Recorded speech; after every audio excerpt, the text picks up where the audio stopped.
Mari kita dengarkan kisah Mbak Riana yang berjudul Batal Nikah Detik Terakhir. Rahasia kotor calon suami di balik senyum mertua.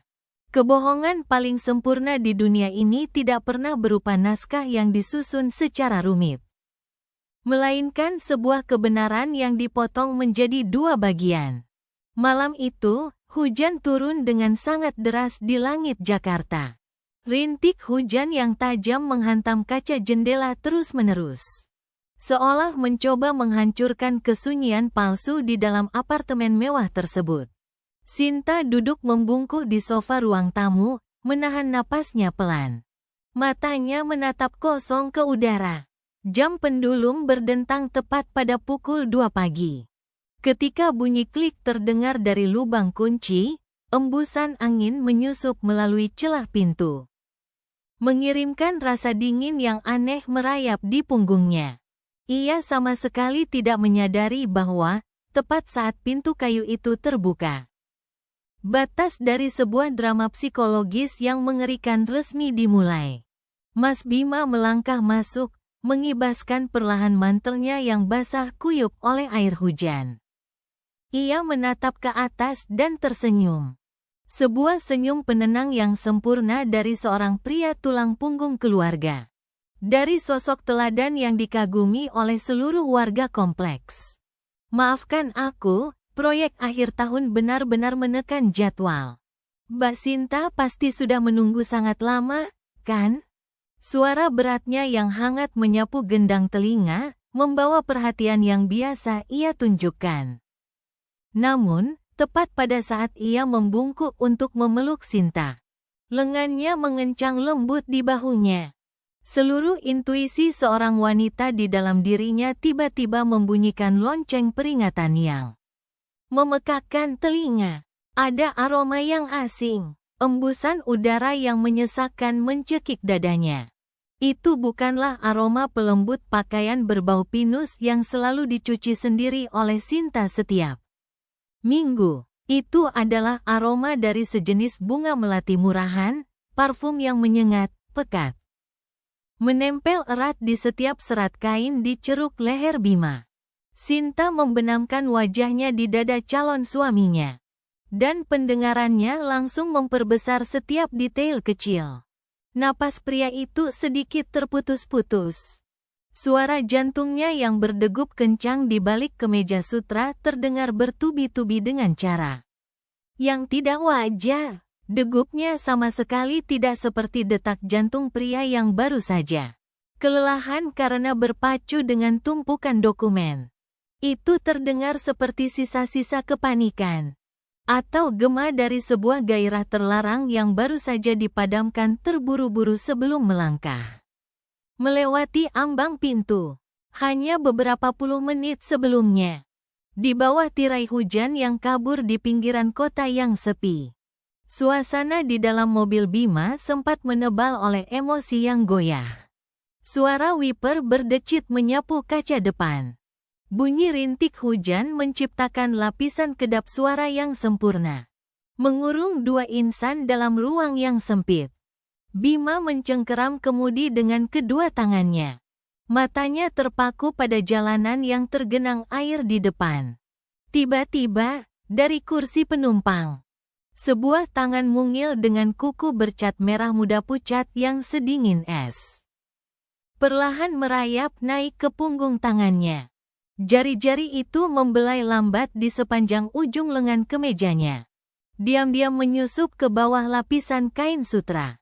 Suara gesekan kulit dan lipatan pakaian terdengar sangat pelan. Mas Bima. Suara tari yang setipis jaring laba-laba terdengar, diiringi helaan napas yang penuh getaran. Tangan asisten yang mengenakan kedok kepolosan itu justru memiliki kekuasaan seorang manipulator ulung. Bima bergidik. Detak jantungnya berdebar kacau. Ia tidak mendorong gadis kecil itu menjauh, tetapi ia juga tidak memiliki keberanian untuk menggenggamnya. Pengkhianatan terkadang tidak membutuhkan sumpah serapah.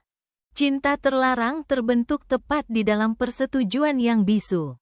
di dalam napas yang tertahan oleh godaan yang penuh dosa. Kembali ke dunia nyata di ruang tamu apartemen yang dingin. Sinta melangkah mundur setengah langkah, melepaskan diri dari pelukan Bima.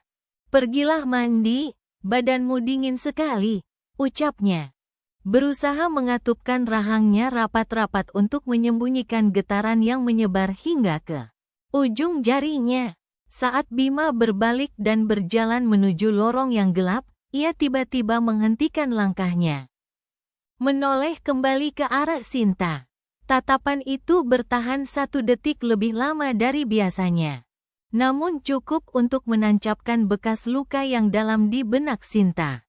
Itu bukan tatapan cinta yang jernih dari 5 tahun yang lalu. Bukan juga sekadar penghindaran dari peselingkuh biasa. Itu adalah tatapan menyelidik yang ambigu. Sebuah penilaian diam-diam yang bercampur dengan belas kasihan munafik. Tatapan dari seseorang yang sedang menghitung apakah dinding kebohongannya sudah mulai retak. Ia mengangguk pelan lalu menghilang di balik pintu kamar mandi. Meninggalkan Sinta berdiri membeku di tengah ruang tamu. Menghirup udara yang tiba-tiba menjadi sangat menyesakkan. Sepanjang malam itu, Sinta benar-benar tidak bisa tidur. Otaknya terus memutar ulang aroma melati yang aneh itu. Ia membohongi dirinya sendiri dengan alasan-alasan sebagai calon istri yang pemaaf dan toleran. Mungkin itu hanya aroma minyak esensial di kantor. Ia mencakar-cakar pikirannya sendiri, memaksa dirinya untuk mempercayai topeng kesalehan Bima. Keesokan paginya, langit Jakarta bersinar sangat cerah. Bima masih membenamkan kepalanya di bantal, tertidur lelap. Sinta mengganti pakaian kerjanya, memutuskan untuk mengambil kunci dan turun ke basemen parkir untuk membersihkan mobil pria itu. Sebelum berangkat kerja, ketika pintu mobil terbuka, udara pekat langsung menerpa wajahnya. Aroma melati sepertinya sudah memudar, tetapi kecemasan di hati Sinta semakin membengkak. Ia mengulurkan tangan untuk mengambil kotak tisu yang ada di atas dashboard. Karena sedikit ceroboh, beberapa lembar tisu sutra tipis jatuh berserakan ke celah sempit antara kursi penumpang dan sandaran tangan. Sinta membungkuk, menyelipkan tangannya ke sudut gelap yang tidak terlihat itu untuk memungutnya. Ujung jarinya menyentuh benda asing. Benda itu tersangkut dan terasa lembut. Ia menarik tangannya perlahan. Di bawah cahaya lampu neon basemen parkir yang pucat, benda itu terlihat jelas di telapak tangannya. Sehelai rambut panjang, sedikit bergelombang di bagian ujungnya. Dicat dengan warna pirang yang bersinar terang. Warna rambut yang mencolok, sangat kontras dengan rambut asli Sinta yang hitam legam. Jantung Sinta seakan berhenti berdetak. Udara di sekitarnya seolah terkuras habis. Dan tepat pada saat itu, dari dalam laci dashboard yang biasanya terkunci rapat, layar ponsel cadangan yang selalu Bima sumpah telah rusak, tiba-tiba menyala terang. Getaran kering dan tajam bergema di ruang yang sunyi itu. Persis seperti sebuah pernyataan perang. Huruf-huruf di layar kunci menampilkan sebuah nama dan pesan singkat yang membuat mata Sinta terbelalak kaget. Pandangannya mulai kabur. Tetapi kebenaran yang retak justru muncul dengan ketajaman yang sangat kejam. Kebenaran yang paling kejam di dunia ini seringkali mengenakan lapisan pelindung yang sangat tidak berbahaya hingga terlihat sempurna. Cahaya biru keabu-abuan dari layar ponsel yang retak memantul di wajah Sinta yang pucat pasi. Di ruang bawah tanah tempat parkir yang dingin, suara dengungan kipas ventilasi menciptakan suara latar yang mengerikan. Ponsel yang pernah disumpah oleh Mas Bima bahwa sirkuitnya telah rusak total, kini bergetar dengan ketukan kering di telapak tangannya. Di layar kunci, sebuah pesan baru saja muncul dari kontak yang disimpan dengan nama tukang galon. Belum sempat bola mata Sinta memindai isi tulisan itu. Langkah kaki yang berat terdengar dari arah tangga, bergema memantul di dinding beton. Insting bertahan hidup seorang wanita yang dikhianati membuat Sinta segera melempar ponsel itu. Kembali ke dalam laci dashboard, membanting pintu mobil. Dan menyembunyikan sehelai rambut pirang terang itu dalam-dalam ke saku mantelnya. Bima muncul. Ia mengenakan kaos rumah yang dipakai terburu-buru, rambutnya masih berantakan. Tersenyum dan berjalan ke arahnya. Namun, di balik senyum mengantuk itu terdapat sandiwara manipulasi psikologis yang sangat canggih. Sedang apa kamu di sini sepagi ini? Kenapa tidak membangunkan aku? Bima berbicara dengan suara berat yang hangat, melingkarkan lengannya di pinggang Sinta. Tetapi Sinta tidak memejamkan mata untuk menikmati perhatian itu seperti biasanya. Tepat saat pria itu membungkuk, pandangan Bima menyapu laci dashboard di dalam mobil. Hanya 1/10 detik yang singkat. Tetapi Sinta berhasil menangkap tatapan mata yang ambigu, keruh oleh kepanikan yang luar biasa. Pupil matanya menyusut, otot rahangnya tiba-tiba menegang. Dan jari-jarinya yang bersandar di pinggang Sinta tanpa sadar mencengkeram begitu kuat hingga membuatnya meringis kesakitan. Tatapan itu bukanlah tatapan seorang suami yang kasihan karena istrinya bangun terlalu pagi, melainkan tatapan seorang pencuri yang ketakutan bahwa kotak Pandora yang berisi penuh dosa-dosanya telah dibongkar. Dengan sangat cepat, ia menyembunyikan ketakutan itu dengan helaan napas yang menyedihkan.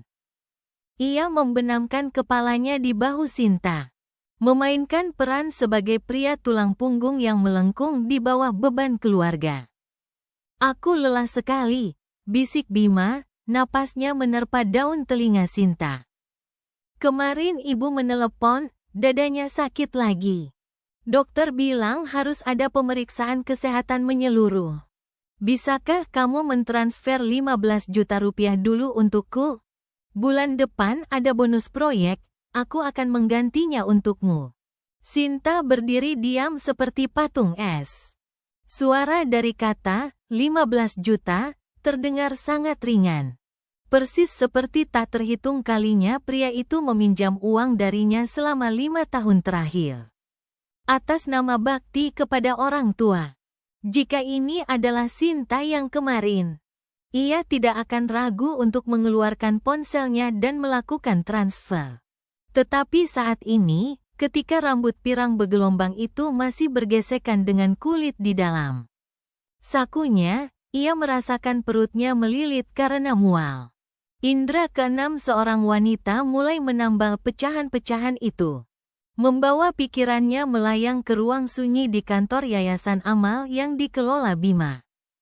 Di tempat itu, pengkhianatan tidak menjerit berisik, melainkan merembes perlahan melalui setiap celah moralitas. Dalam imajinasi Sinta yang basah oleh rasa sakit, citra tari muncul dengan jelas. Sekretaris dengan kedok kepolosan, yang selalu menundukkan kepalanya dengan malu-malu, berjalan berjingkat dengan sepatu hak tinggi bersol lembut yang tidak menimbulkan suara. Suara gemericik air yang dituang ke dalam gelas kaca. Suara es batu yang beradu dengan dinding gelas bergemerincing penuh irama. Tari berjalan ke meja kerja Bima, meletakkan gelas air itu. Bukannya menarik tangannya, jari-jari yang dingin dan dicat merah muda pucat milik wanita itu sengaja meluncur lembut di atas punggung tangan pria itu. Sebuah sentuhan rahasia, setipis sayap jangkrik, tetapi membawa arus listrik mematikan dari sebuah larangan. Ketika wanita itu membungkuk untuk menunjuk sebuah kalimat di tumpukan dokumen, bahunya yang rapuh sengaja bergesekan dengan lengan kokoh pria yang sudah menjadi milik orang lain itu. Ruang kerja yang sempit tiba-tiba dipenuhi oleh aroma parfum melati murahan yang menyengat namun memiliki keajaiban manipulatif yang kuat. Bima duduk kaku, Detak jantung yang penuh dosa di dadanya berdebar kencang. Berdetak begitu kuat hingga ia mengira orang di depannya juga bisa mendengarnya. Napasnya tertahan, jakunnya naik turun dengan susah payah. Tari menatapnya dengan mata yang basah. Jarak antara kedua wajah mereka hanya tinggal hitungan embusan napas. Tidak ada kata-kata vulgar yang diucapkan, tidak ada ketelanjangan yang diekspos.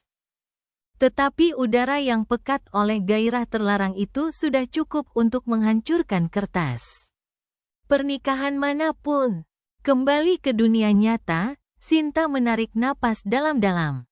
Menelan gumpalan pahit yang mencekik tenggorokannya. Ia mengangguk pelan, memaksakan sebuah senyuman yang begitu lembut namun kosong. Baiklah. Nanti di atas aku akan mentransfernya agar ibu bisa pergi ke dokter. Kamu jangan terlalu khawatir. Bima menghela napas lega, mencium keningnya lalu berbalik dan berjalan lebih dulu. Sinta berjalan tepat di belakangnya. Menatap punggung kokoh tempat ia pernah menyandarkan seluruh masa mudanya. Dan kini di dalam hatinya hanya tersisa gurun es yang sunyi. Malam itu, Sinta beralasan sakit kepala agar bisa tidur terpisah di ruang tamu. Ketika ruang apartemen tenggelam ke dalam kegelapan yang pekat, ia dengan gemetar mengeluarkan ponsel rusak milik Bima yang diam-diam ia ambil dari mobil. Ia mencolokkan pengisi daya. Layar yang retak secara bertahap menyala, memancarkan sinar redup seperti hantu kebenaran. Jam dinding berdetak dan menunjuk tepat pada pukul 2 pagi. Tepat pada saat itu, layar ponsel bergetar hebat. Latar belakang yang terang benderang membelah kegelapan ruang tamu. Sekali lagi, sebuah pesan dari tukang galon. Kali ini, sistem notifikasi menampilkan sepenuhnya setiap kata, setiap huruf.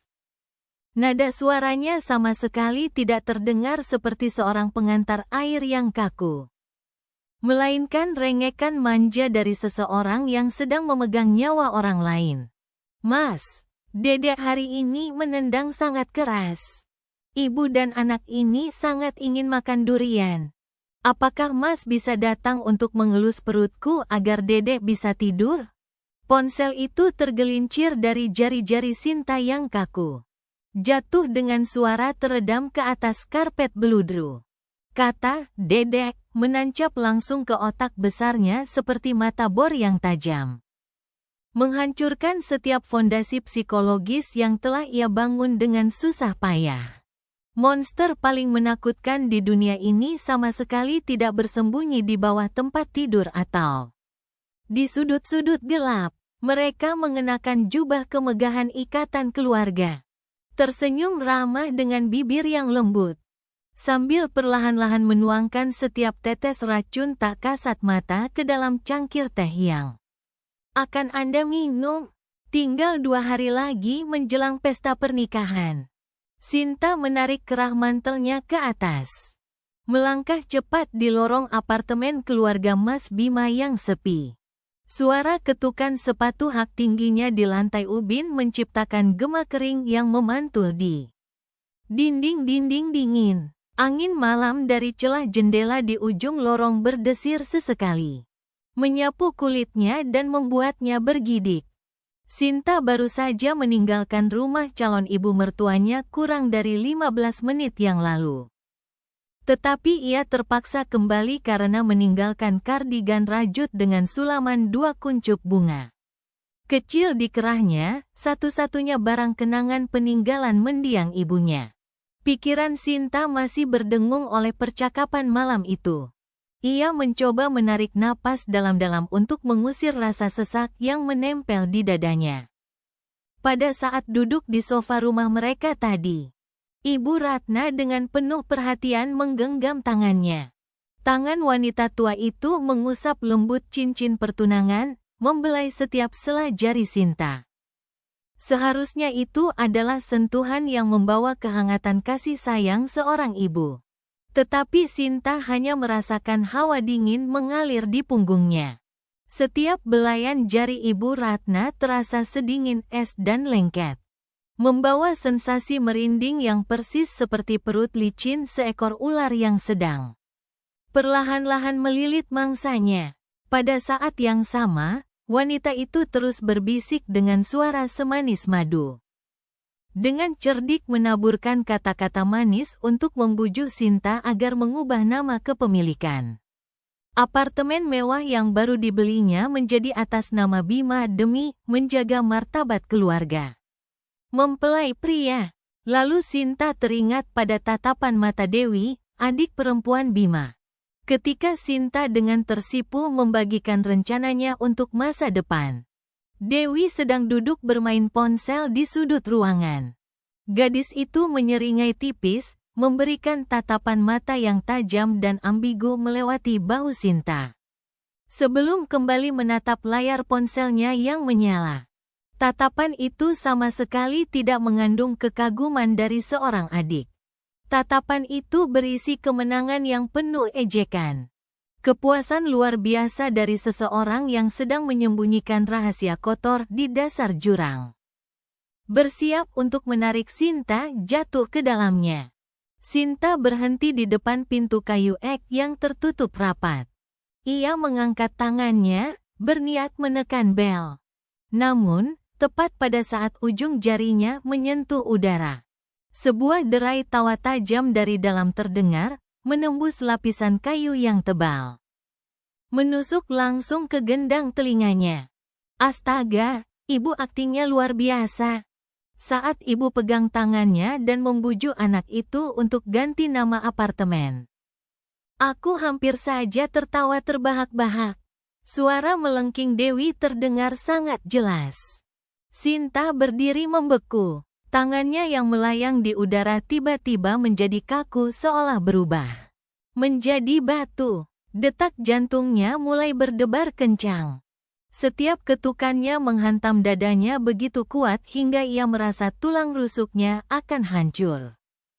Suara aliran darah yang berdesir di pelipisnya menciptakan musik latar yang sangat mengerikan. Tentu saja harus akting, nak. Tawa Ibu Ratna pecah, tawa yang melengking, serakah.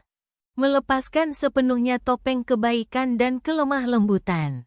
Kalau tidak membujuk gadis bodoh itu, dari mana kita bisa mendapatkan apartemen di pusat kota? Tunggu sampai dia selesai menikah, rumah itu akan atas nama kakakmu. Saat dijual untuk modal buka perusahaan, ibu akan membelikan mobil baru untukmu. Sinta menggigit bibir bawahnya begitu kuat hingga berdarah. Napasnya tercekat di tenggorokan. Ditahan sedemikian rupa hingga kedua paru-parunya terasa nyeri yang menusuk. Sekelilingnya tiba-tiba dipenuhi oleh bau busuk dari kemunafikan. Seluruh pandangan dunianya, cinta selama 5 tahun, rasa hormat, bakti. Semuanya sedang dibedah dan dikunyah dengan kejam oleh orang-orang di balik pintu itu. Tetapi pisau yang paling mematikan masih menunggu di belakang. Oh ya, Bu, Dewi merendahkan suaranya, tetapi dalam kesunyian lorong. Setiap kata masih masuk ke telinga Sinta setajam pecahan kaca.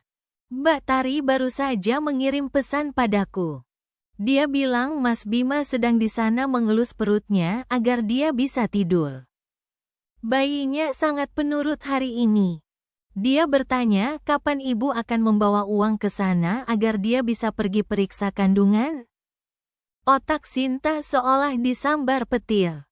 Tari, periksa kandungan, bayi. Mas Bima sedang di sana mengelus perutnya. Puluhan ribu kepingan kebenaran dengan gila-gilaan menabrak satu sama lain.